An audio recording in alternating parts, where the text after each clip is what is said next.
saya Sahidi Aminuddin. Alamatnya ya ini seperti Rianggano kanan Cirebon. Usianya lahiran 64 berarti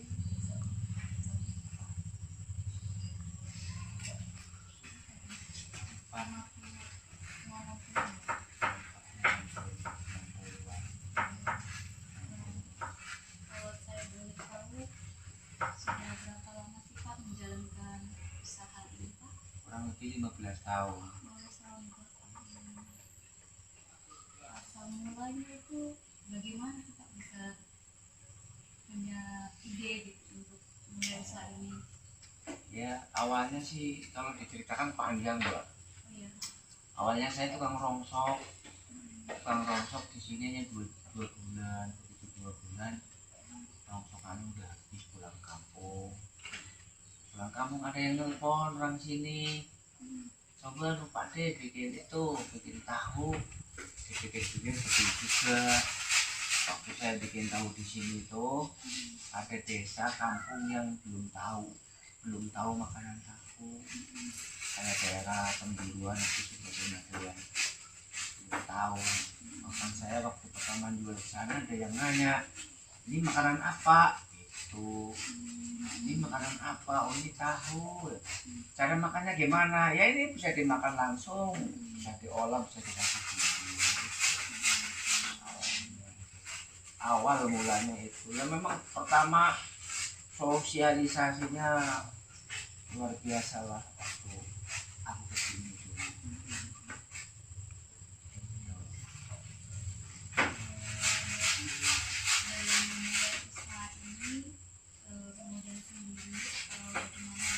Modal sendiri karena tahu tempe itu kan sebenarnya modalnya kan gak banyak. Beli sekarang dijual besok, dan kebetulan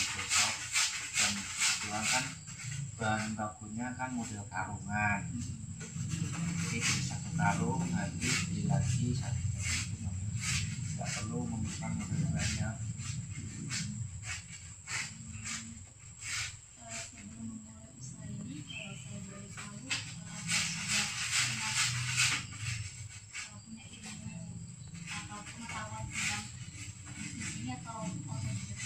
Kalau saya sebenarnya hanya main otak, yang bikin sebenarnya karyawan saya di belakang sekarang itu otak.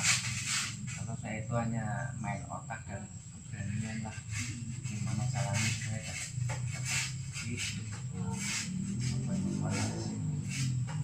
Awalnya ya 1 hari paling 2 juta udah mentok. Kayak di Jawa, kalau di Jawa itu kan itu makanan pokok sih seolah-olah sih, jadi bisa nyetak banyak, ternyata punya 2 cetak. Tapi sekarang alhamdulillah udah bisa 10, dan bahkan kalau memang ada tenaganya bisa 25 cetak kalau ada tenaganya, karena tenaganya nggak ada, jadi mengukur kemampuan yang bekerja.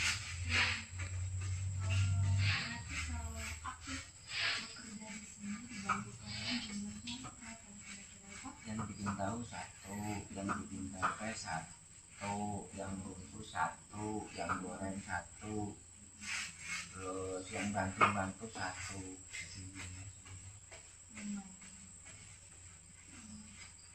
Selama pembuatan ini ada nggak sih Pak kayak halangan, misalnya kendalanya entah jamur atau seperti apa, terus penanganannya apa setelah dibuat? Ya kalau sudah tahu ilmunya sih nggak ada sih halangan, nggak ada hambatan, kecuali kalau terkena banjir bisa produksi tapi tidak bisa mengeluarkan barang tersebut karena terjebak sih antar tahu ke sebelah sana banjir, akhirnya ya tahu tempenya tak kasihkan sama orang-orang yang terperangkap dengan banjir. Hanya itulah kendalanya, kalau yang lain nggak ada kegagalan juga nggak ada. Resikonya sangat sangat sangat hampir nggak ada di Gresik. Kalau untuk pemasaran apa targetnya apa terus begitu atau ada naik? Pemasarannya sih ada yang diantar dari sini, ada yang ngambil dari sini. Kalau ngambil harganya beda sama di pasar. Pemasarannya ke yang kota, ke Tanjung, ke Marau, sampai ke perusahaan saya di Brebes, Panggung, sini lingkungan sekitarnya itu. Untuk proses pembuatan tahu tempe ini berarti saya lihat kan, tapi saya baru dalam masih menggunakan peralatan secara manual ya Pak ya. Nyetaknya manual, tapi gilingnya pakai mesin. Gilingnya pakai mesin, nyetaknya manual. Bahan-bahan yang digunakan itu Pak kalau untuk berpikir kan setahu orang itu cuma ragi, kedelai atau ada tambahan Ya nggak ada lagi, nggak ada lagi. Kalau tempe yang normal, tempe yang normal itu kekuatannya paling lama 3 hari. Setelah jadi, kalau sudah 3 hari ke sana sudah nggak, kurang baik. Tapi saya lihat ada tempe yang 1 minggu sampai masih putih gitu. Tapi saya nggak tahu itu ada apanya. Kalau di sini asli tulen, hanya kedelai dengan ragi. Kedelai dengan ragi. Dan saya membuatnya caranya raginya ragi basah, bukan ragi kering.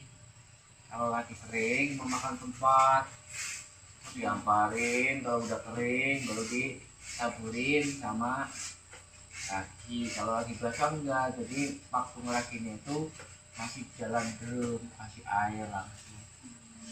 Begitu sudah apa itu, sudah galau, sudah menyatu ragi-raginya, baru airnya dibuang. Buangnya sekitar 15 menit langsung dicetak.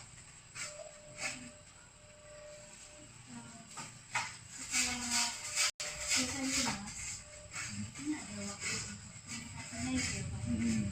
Setelah fermentasinya berakhir, biasanya daya tahan dan fungsinya itu berapa lama ya Pak?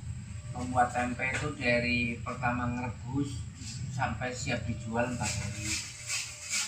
Nah, 4 hari kalau tempe itu dibiarkan, belinya di sini itu bisa tahan 2 atau 3 hari.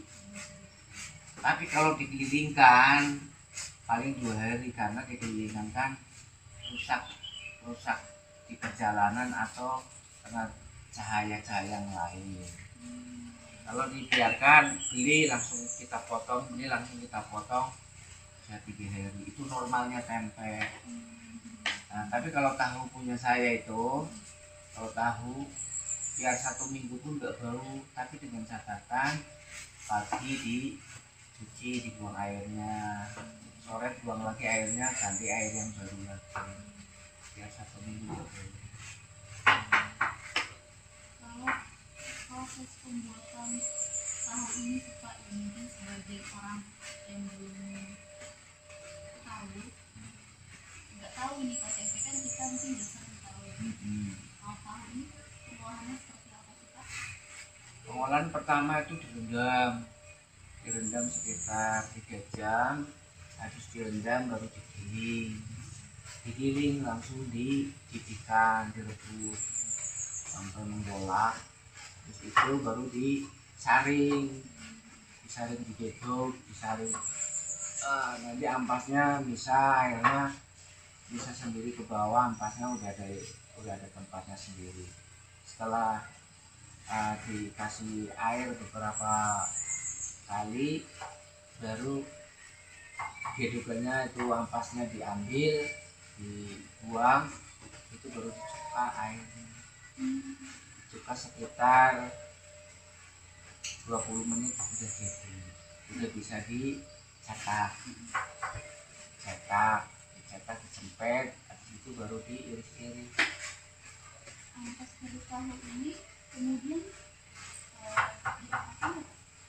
Pastry tahu itu kalau kreatif tuh ya, dibikin oncom kalau orang Jawa, kalau sini gendes, tempe oncom. Kebetulan ini habis tadi pagi karena kalau tempe oncom udah begitu disukai, jadi saya bikinnya 3 hari sekali.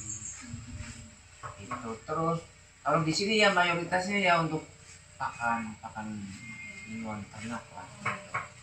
Mayoritas karena di sini kan banyak yang memelihara babi sama sapi, ya itu diarahkan ke babi sama sapi. Itu ampas tuh lebih laku daripada tahunya di sini.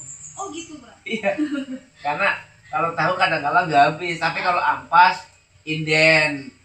Besok saya gitu. Udah antri duluan ya Pak. Ampas. Jadi suka ini saya tanyakan sama mungkin nanti foto di Silakan. boleh Pak. Boleh silakan dipoto-foto belakang saya. Daripada suka saya mengucapkan terima kasih. Sama-sama. Saya ganggu. Enggak, sama-sama. Orang saya juga dulu pernah keliling-keliling KKN. Oh ya Pak ya. Iya. Di Sarjana tapi jadi tukang tahu Mas Agus.